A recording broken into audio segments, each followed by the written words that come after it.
Welcome to Everyday Entrepreneurs Everywhere with your host, Chris Parker. And we're back with Everyday Entrepreneurs Everywhere. I'm Chris Parker.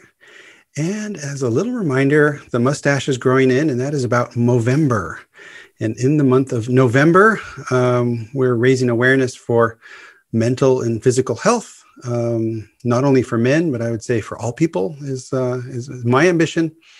And what we would love you to do is connect. And during this crazy Corona COVID time, mental health is certainly a thing. So if you can simply call someone who you care and love about and just let them know that you in fact care and love about them, see how they're doing. And if they need some help, give them some help. So that's what Movember is all about. So you can find more on that at ebullient.com/podcast/Movember, where you can see all the episodes that I'm doing in November. And if you want, you can also donate to that charity. So yeah, I am here with David Rendall.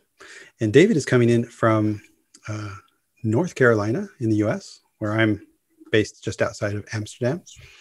And I met David a couple months back when we were doing a global innovation event talking about how to get a job. And I think that was very relevant, and it still is, based on unemployment caused by Corona and the general state of things.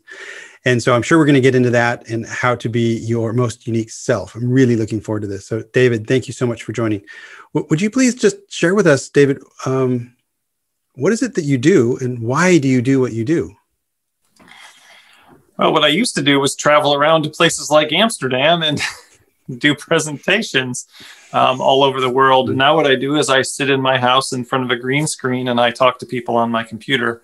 But it's all the same, right? The goal before wasn't to be traveling or to be at events. The goal was to communicate the idea. So I guess that answers the second question. The reason I do what I do is because the concepts that I speak about have changed my life and improved my life and made my life happier and more fulfilling and more effective and given me better relationships. And so I'm trying to share that with as many people as I can. I wish someone would have told my parents when I was younger, would have told my teachers when I was in school, would have told my bosses when I was at work. And so I'm on a mission to basically do all of those things for others that didn't happen for me, because I wish I would have heard the message sooner. I wish other people would have heard the message sooner. What would you have told your parents and your bosses about yourself or about? I would have told them that everything they wanted me to fix about me, that I couldn't sit still and be quiet and do what I was told, were in fact my best characteristics, and that I could build a life around those. And instead of feeling wrong and broken, they could have helped me find the place where I could use those characteristics to be successful, which is eventually what I did, just without help, right? I became a professional speaker, and now I get paid to stand up instead of to sit down. I get paid to talk instead of to be quiet. And I get paid to run my own business, not to do what other people tell me to do. And so it took a long time, though, to get there. And I would guess most people wouldn't get there. And I didn't get there through some specific intentional process. It was just sort of an accident. And it seems like someone could have been smart enough to help me engineer that, and smart enough to see that, and smart enough to understand that. And so I'm just trying to share the information so that more people, don't make those same mistakes, and can also potentially open some doors for people that otherwise would have stayed closed for them. That helps me understand the statement, the weirdest and weakest children make the best adults. Can you tell me about that? Well, I did. My first book on this topic was called The Freak Factor, Discovering Uniqueness by Flaunting Weakness. And so I would talk to usually mostly leaders and managers and executives about how to understand that their employees' weaknesses are also strengths, and how to use that to help people be more successful at work, and also to be happier in their life and in their relationships. And it had some carryover there. But the most common question I would get after speaking to people who were there ostensibly to hear about how to manage people better was, hey, Dave, I got this kid with ADHD. I've got this kid with dyslexia. I've got this son or daughter with autism. What do you have for them? And so I wrote a Freak Factor for Kids book and just made it an illustrated story that little people could understand, because people care about their work, but most people seem to care more about their families and their children and their relationships. And so it was really just in response to that. And that's the message that I want people to understand, that we think we want our kids to be normal. When the doctor says that our kid is progressing normally, their physical development is normal, their mental development is normal, we feel excited like we're doing something right. And at the same time, if you ask parents, do you want your kids to be excellent? Do you want them to be amazing? They'd say, absolutely. Well, that's not normal. And so we have this confusing relationship with normal and with different. And so I'm on a mission to show people that the weirdest kids do make the best adults, and that those things that we often think are wrong with those kids, or damaged or broken or inappropriate or ineffective in those kids, is actually probably going to be the thing that is the most likely to make them successful. In fact, I'm doing a call tonight to talk to a bunch of people about that very thing. And so even more and more, even when I talk to, let's say, entrepreneurs, which is your audience, they say, can we have our spouses and our partners and our children on the call? And can you, so we developed an assessment for kids as well. And so, yeah, if I can tell somebody directly, I don't need their parent or their teacher or their employer to understand it. If I can teach them at a really young age and give them that sense of confidence that they don't need to conform and comply to what everybody else says is going to make them successful, and help them pursue their own route and find their own alignment, maybe they can do it without that help and without that support. So that's exciting as well. So I've ended up speaking to more and more schools and teachers and children and students directly, instead of teaching to just the audiences that I used to communicate with. I love it. And both of our boys have dyslexia. And I've been really careful and really not understanding it enough myself. But really to try to sort of couch that and position that as a superpower of that they're incredibly successful people, and actually this different ability of thinking is something to be cherished. Yeah. Yes, you might struggle on here and there, but you're excelling here and there, and that's with every kid, is struggling somewhere and excelling somewhere. So yeah, we've been really careful around, and hopefully not too careful around the how to position that with them. And then it's also interesting that they're 10 and 11. Sometimes they ask like okay, well, who is really successful and has dyslexia? And then that's a nice conversation to have. I love it. Tell them about. Well, there's a couple guys that I've worked with. One of them who is literally a genius guy, he's a data scientist guy who they've met. And I can point to him and say, look at this incredible stuff that Bill has made. Look, the things he's done in the life he's created. So that's an obvious one. I have another good friend, Martin, who is really a visionary in technology, and I work closely with him. And he has found ways to really thrive and succeed. And so these are people that are near me that I know have the superpower, and so I can just go, yeah, look at him. He's doing good, so this is all good. So, yeah, when I do my speech, it's a major section of the speech to talk about dyslexia. I try to talk about, because I think it can be easy for someone to go, well, that's cute, Dave. You talk too much and maybe you were a little bit rebellious, but I have, or I know someone with a significant disability, and that's not the same as what you're talking about. And so I use dyslexia in the section on appreciation to show people that not only is it a strength, but again, those strengths and weaknesses are connected, and you couldn't have one without the other. If you fixed the dyslexia, you could actually end up damaging the strength of that person. So I want to share a couple of things. Number one, I would really recommend a book called The Power of Different by a lady named Gail Saltz, Saltz. I just reread it. I listened to it, and then I got the book because I wanted to be able to look through it. And so she's got a lot of great examples in there of people with dyslexia who succeeded, along with interviews from people that wouldn't be famous or well known at all, but who can really give you a story about their life and how their dyslexia has improved their life. But the examples I use in my talk are Paul Orfalea. He started Kinko's and sold it to FedEx for $2.4 billion. Richard Branson, who's obviously well known in your part of the world, the founder of the Virgin series of companies, and Ingvar Kamprad, the billionaire founder of IKEA, had dyslexia. And Paul Orfila actually wrote an entire book about it. So I'd encourage your kids to check that out, or for you to check that out. And it's right in the subtitle. He's like, how a hyperactive dyslexic, built an empire, basically.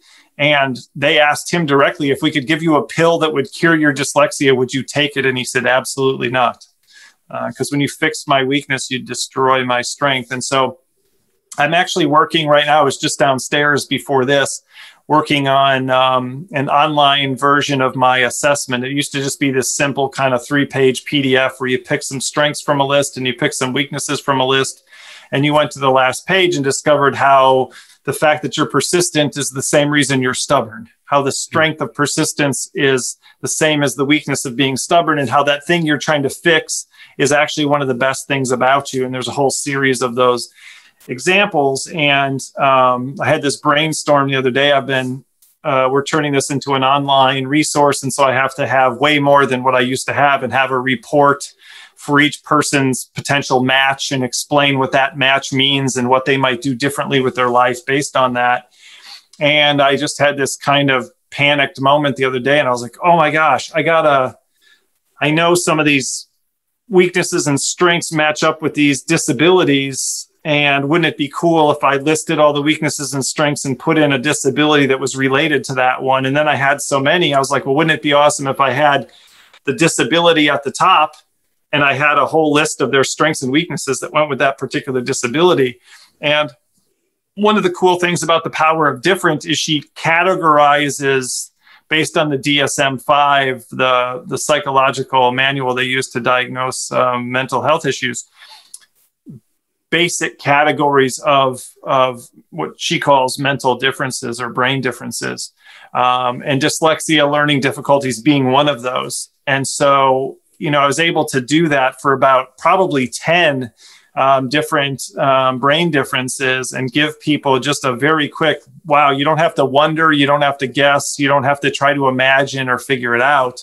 Here's documented, researched strengths and weaknesses that come with something that only looks like a weakness, right? That only looks like a downside. And so that's something that I'm really, really excited about. And again, something that I think adds to my passion for the work that I do beyond it just being a business. I want people to hear this, because I think it has the power to transform people's lives. Absolutely. Well, I'm eating it up just for very selfish reasons, and so I really appreciate it. I'm triggered by the word disability, because I've met a few people in my life, and there's no one who's normal as far as I can find. So tagging someone as a disability with our boys, they have been measured also Hochbegabt, high intelligent. I don't know what the English translation is. I've been away too long. And that call it over there? Hochbegabt. So high capable, high IQ, I guess. Yeah, high IQ. Yeah. We call them gifted maybe over here, gifted and talented. And the research we've done there is in the whole school of thought of twice exceptional, which makes it even harder for the teachers to understand, because they're like, wait a second, these are gifted high IQ kids that are off the charts on most of their tests. And the fact that they're on the bottom on these other ones, they just don't know what to do. And because they're quite mellow kids, they're good kids. They're not throwing knives at each other in school and things, that they're like, well, they're not a problem. And so we're trying to find ways of, okay, well, what is the path? The child has to lead their own life, but what is the path of, what I look for is playful, happy, safe. So where can they do their job of playing and being children in a way which makes them the most happy and the most safe, and if I can create that path, then they'll probably figure their way out. And I hope the school system doesn't sort of beat all that magic out of them, because that's the risk of. It is a risk. And I think one of the things I tell parents, and it sounds like you're doing, is if you can at least counter what they hear in the school system, then at least they know there's another way, right? It's like a fish discovering the water. If everyone's telling them the same thing, they can't possibly imagine that there might be any other kind of truth out there. But if you counter that a little bit, I want to go back to what you said about twice exceptional, because I think most people wouldn't understand that. And I think it's a huge point. And more, and what I studied, there's a guy named Todd Rose, who writes some amazing stuff. One of his books called The End of Average. And he says that everybody has, and this is what you were saying earlier, a jagged profile.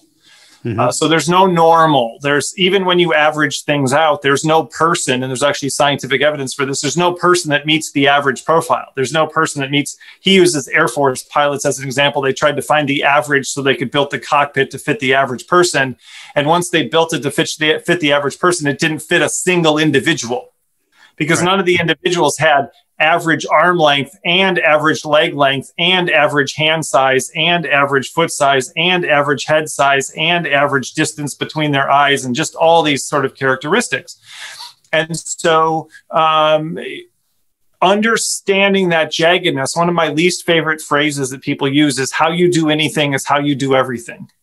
And that's absolute nonsense. Somebody with dyslexia is going to struggle to read and yet can actually be magnificently talented in another area. And yet what we want to do is go to the bottom and go, well, this must be how bad you are. And this must be the level of most everything that you have going on. And we're going to work at this level and not allow you to move into any other direction. I think that idea of a jagged profile, for Todd Rose, it's like this, back and forth across the middle of an average. But another version is one that I use in my talk, is from Peter Drucker. He said, strong people always have strong weaknesses too. Where there are peaks, there are valleys, right?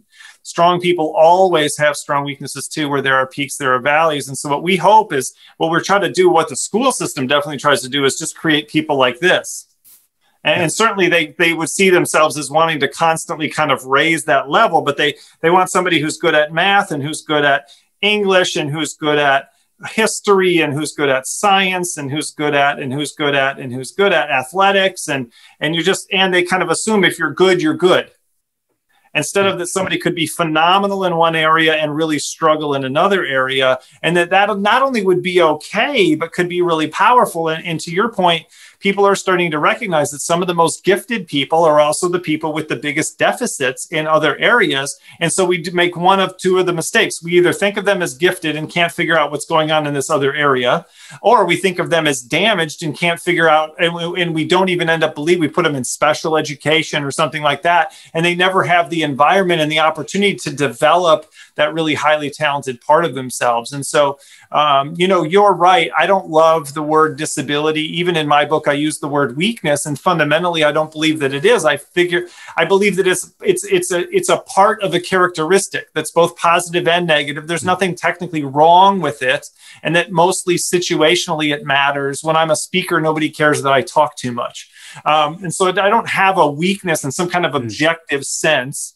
And our disability mindset is judged by our comparison, again, to the average and to normal and all these kinds of things.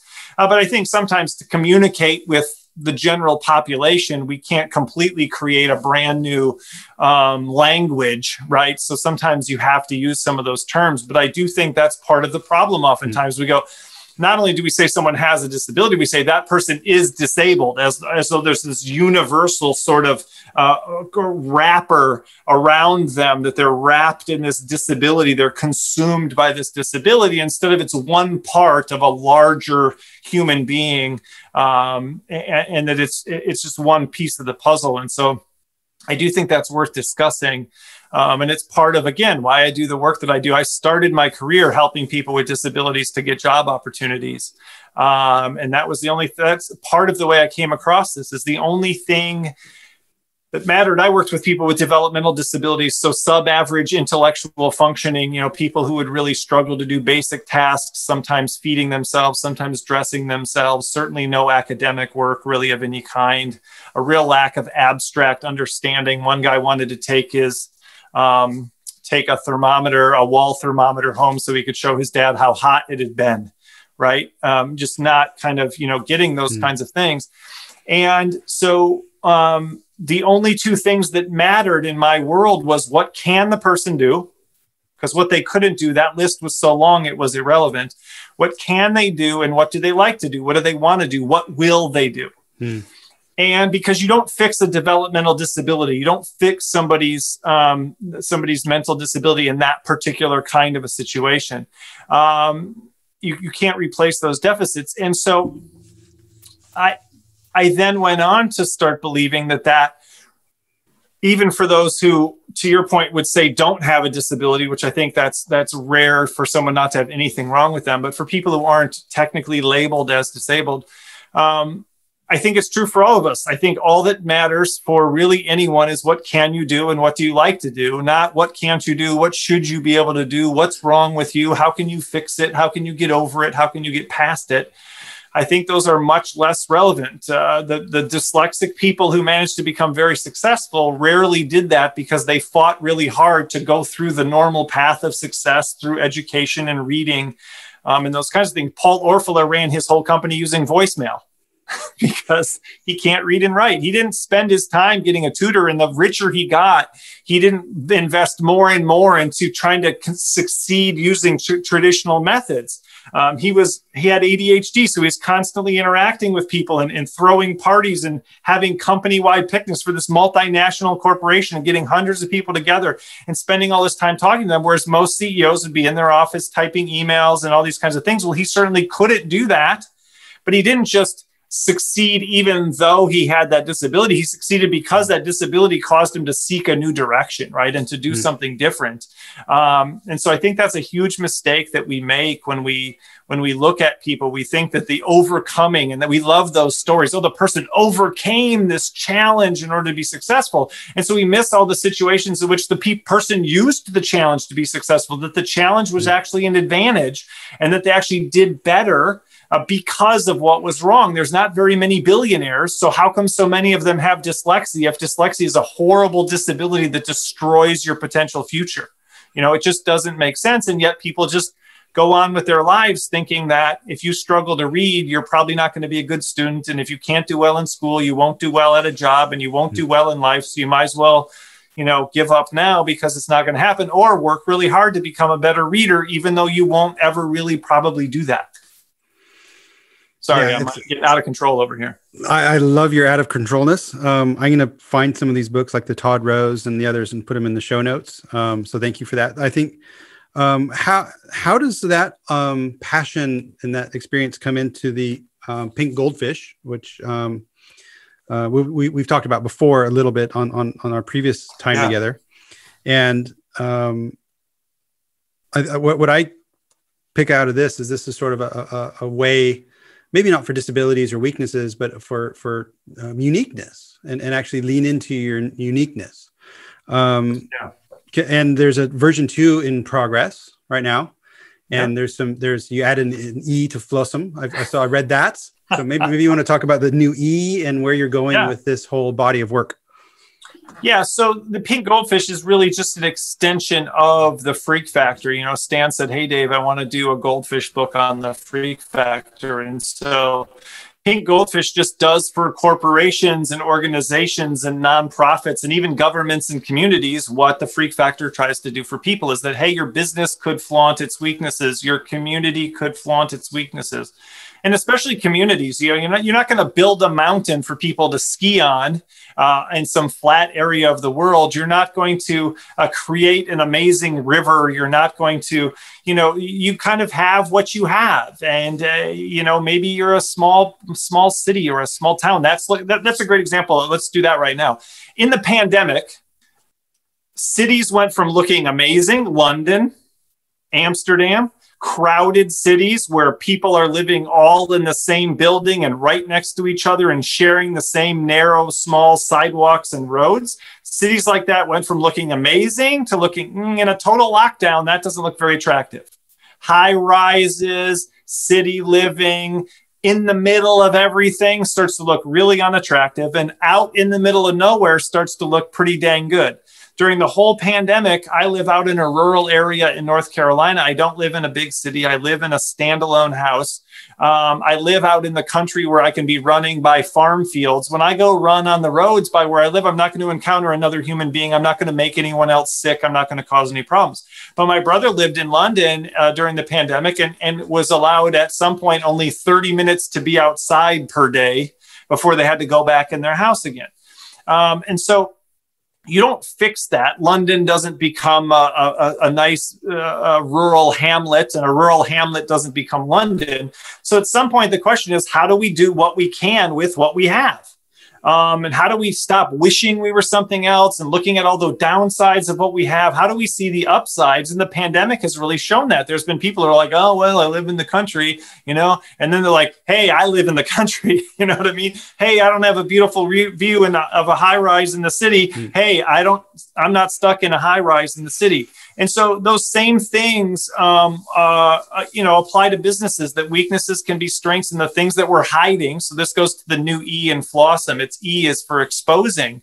And so it's just being honest about who you are, being honest about what you have, being honest about what you don't have, stopping all the spin control, all the things we think of as marketing, of trying to sugarcoat something and put it in the best light. It's really refreshing, and it really connects with people when you're honest about who you are and what you can do. I worked with, for example, some really small digital agency owners one time, and they asked a really weird question during introductions. They said, how do you talk about your organization's size when you meet with potential clients?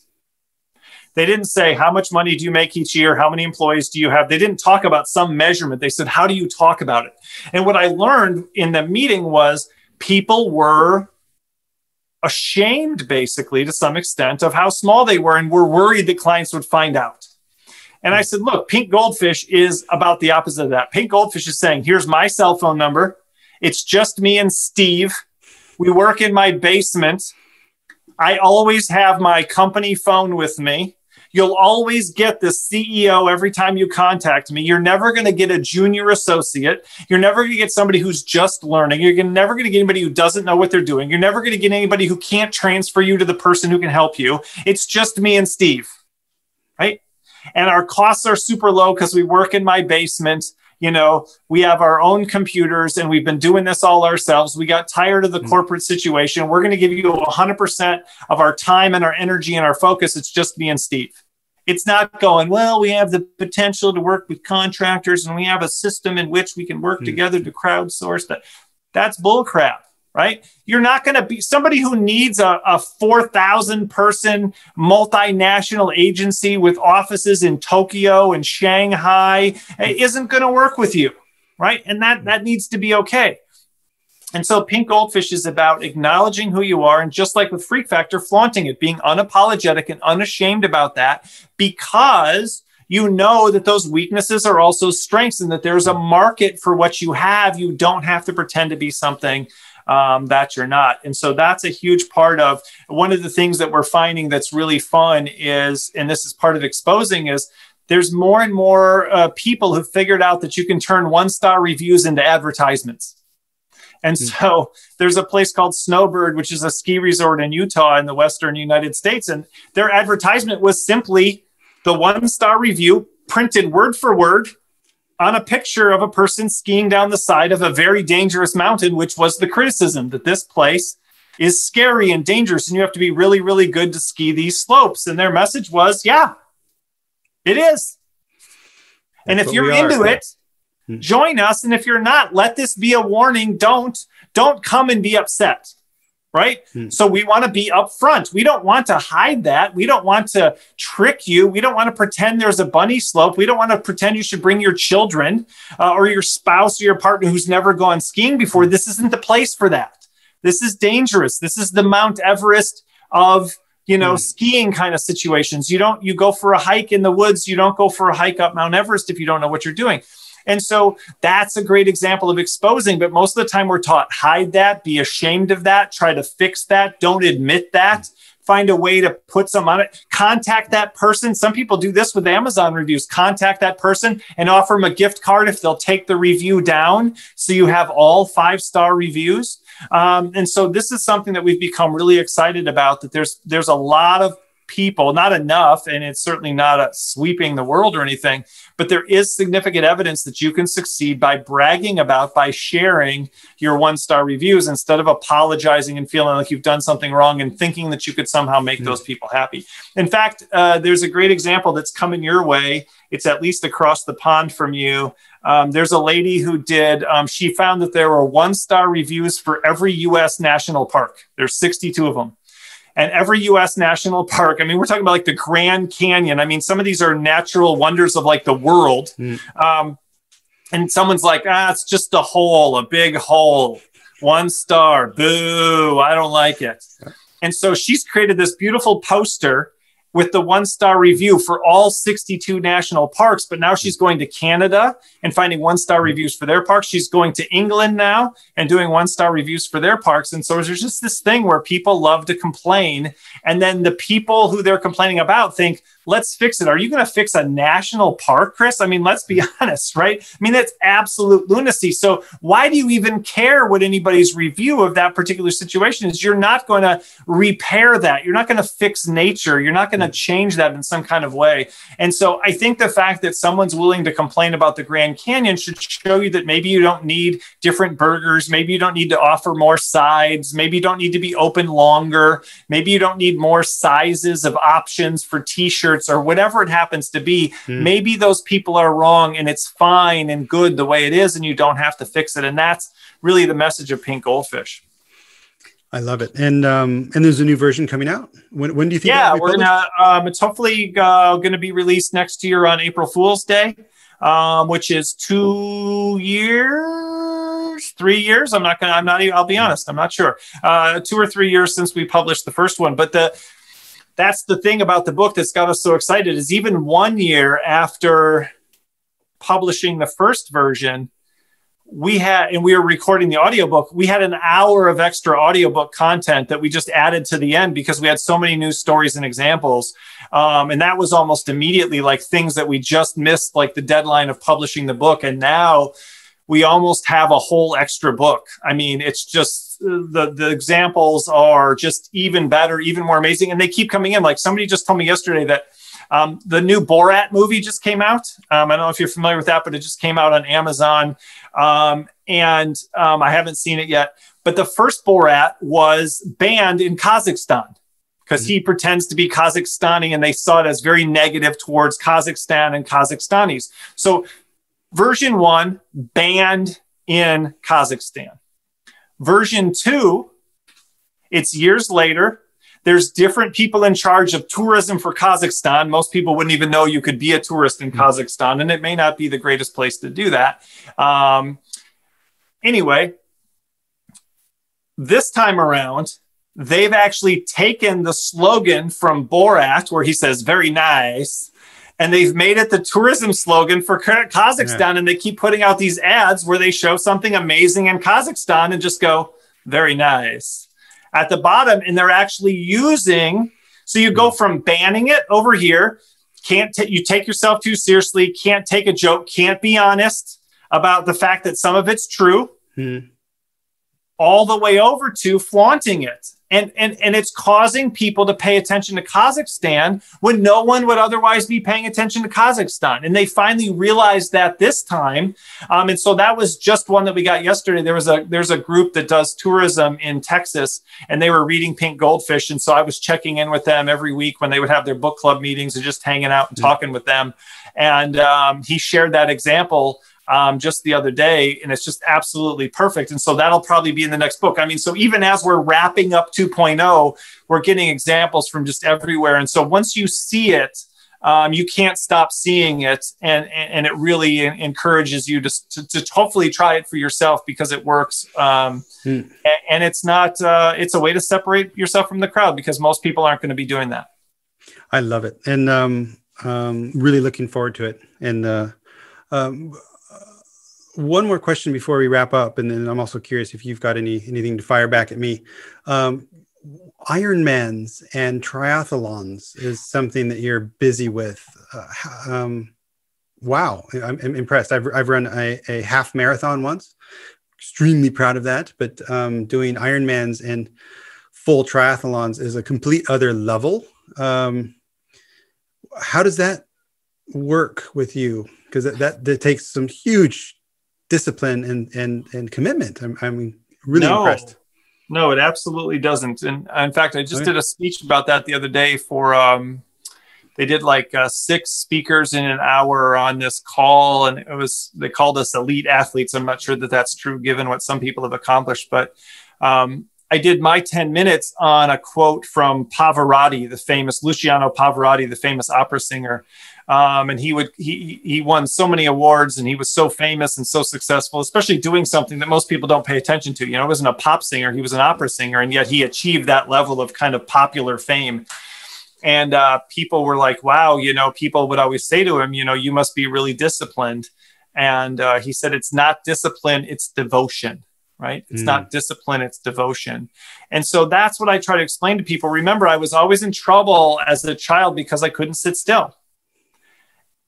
And people told me the only way to succeed was to learn how to sit still, calm down, relax, take it easy. Your problem is you're hyperactive. Think about how many million kids we medicate every year because they're hyperactive. Then as an adult, and it just happened with you, as an adult, I take that hyperactivity and I use it in an event that people understand and respect. And then those same people who criticized and punished me go, oh yeah, Dave, that's amazing. Nice job. Right. So that's what I try to show people with the freak factor. And we do the same thing in Pink Goldfish, that when you amplify, when you turn up the volume, Stan loves the spinal tap, turn it up to 11 sort of thing. When you turn up the volume on that thing that people have been telling your whole life to turn the volume down on, that's when you have success. So it actually takes self-discipline for me to not exercise when I might be injured. It actually takes self-discipline for me not to just go farther all the time. It actually takes self-discipline for me to do less, not to do more, because I love to be active. I love to be outside. I've been to the Netherlands a number of times. And one time I was doing back-to-back speeches in Amsterdam, Berlin, Barcelona, London, and then going to Paris. And in each of those places, I would wake up early in the morning because I had very little time. And I'd wake up early in the morning and I'd throw on my shoes and I'd go for a 12, 13, 14 mile run. So that's like 20 kilometers. And I'd go past all the major sites. I think in Amsterdam, I ran through the city and then out to a place called Vondel Park or something like that. I forget the name of it. Well, yeah, Vondel Park is sort of Central Park on sort of the outskirts. So I tried to find like some kind of cool place to kind of as a destination and also to run through, because earlier in the year I'd done New York City, and when I was in Berlin, I went past the Wall and the Reichstag and I'm forgetting the name of it now, but the Brandenburg Gate and all these things and Checkpoint Charlie and all these kinds of things. And then in France before, in Paris before Notre Dame was burned, I was able to go for a run one morning, and I'm down the Champs-Elysees when no one's out there, and to where I could go through the Arc de Triomphe without getting run over and without 8,000 tourists. And I was the only person in the whole field in front of the Eiffel Tower, except for two like models who were having portraits taken, because it was early in the morning and the sun was just coming up. And so that activity level has allowed me to see and do things that, that would take people 3 days of touring to see those things, and they'd be fighting all the other tourists in order to do it.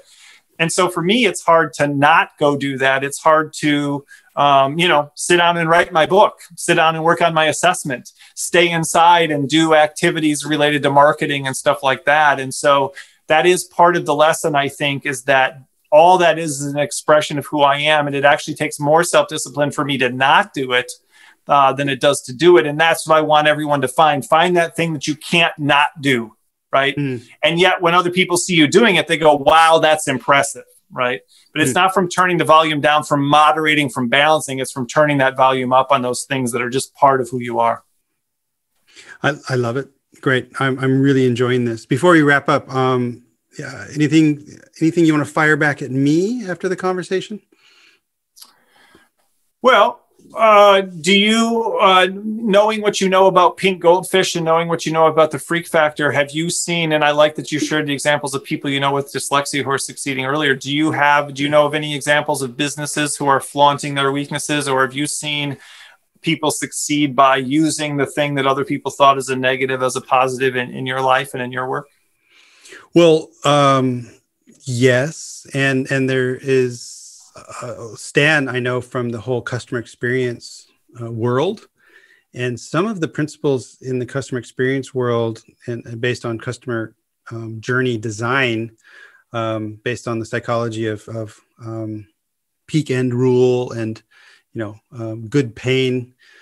through those kind of conversations, you can talk about having more understanding that you don't have to be good at everything. So I think it's a micro version of what you're talking about. I think your stories are more glorious. But what I frequently challenge with executives is, don't do a customer service, satisfaction survey and then try to fix everything.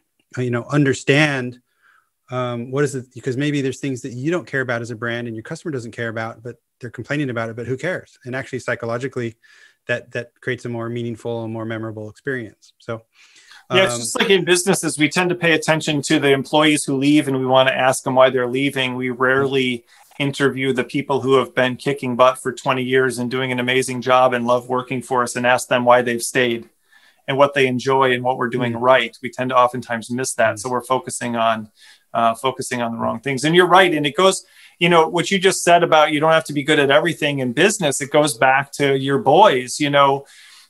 The biggest thing that the author said in that book, The Power of Different, the biggest problem with our educational system is the only way to get through it is to be good at all the things. You're not allowed to fail at any of the pieces in order to keep going. And so even when you're doing really well at one of the pieces, if you're doing really poorly at one of the pieces, you have to bring at least all of the pieces up to a certain level before you're allowed to move forward, because we assume that there's some kind of linear connection that you can't. Yeah. You can't do calculus unless you can remember your multiplication tables, but that's actually not true. Calculus is about concepts, and you can use a calculator and a computer to do the multiplication for you.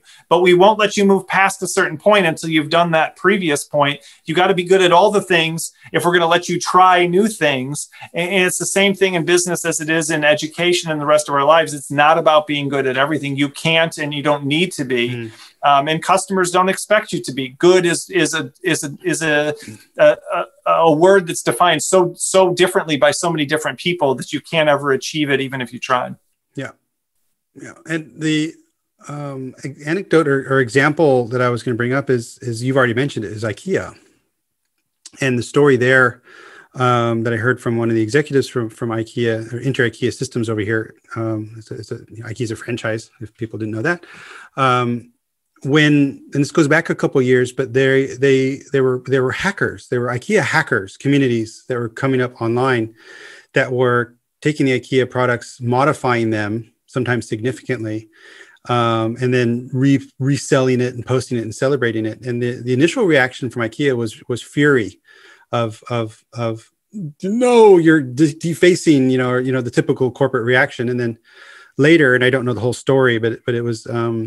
I love thinking about it, that they turned it around, and they actually started inviting these communities of furniture hackers into the stores and having events and speed building contests, and then inviting artists to find new decals and labels. And they actually then leaned into it, and they said, well, okay, these people are becoming being more creative with our product than we ever imagined. So let's go with that. So I think maybe it's not total freak factory, but it was certainly a different response to their community that No, it absolutely is. And it's not the common, it's opposing, right? Mm-hmm. Opposing is one of the principles of Pink Goldfish, to do the opposite of what everybody else does. And what everybody else does is sues and gets upset about patent infringement and trademark infringement and tries to control their IP and all these kinds of things, and worries about the legal ramifications of people reusing their stuff in different ways. And instead they saw there was a great opportunity. Again, it's like the Kazakhstan thing. What if we went with it instead of fighting it? One time they banned it, and then the next time they took advantage of it, and it really paid off for them in ways they otherwise couldn't have. I heard that story in a book, and I can't remember the book that I heard the story in, but I remember I was running when I was listening to it. I listened to a lot of audiobooks, and I can even see in my head where I was running, but I can't remember the name of the book. I'll have to scroll through my Audible account and try to find it. You mentioned maybe looking up the Todd Rose books. I'll give you two titles from him. One's called The End of Average, and the other one's called Dark Horse. And those would get you at least to the right person. And those are both very good books. I love it. And in closing, I think, working with Stan and reading your material and being exposed to you, I think it's also given me a bit of a confidence to be me more, because just by the nature of me, I'm sort of a unique cat. But realizing that I am a connector and a playful connector and proudly unemployable in a way.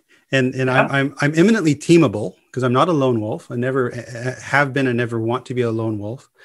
But I also know that the way I approach things very holistically is usually not appreciated by established corporations. They say it is, but then once you get in there, they would rather you sit in your box, which is sad, I think, for a lot of people.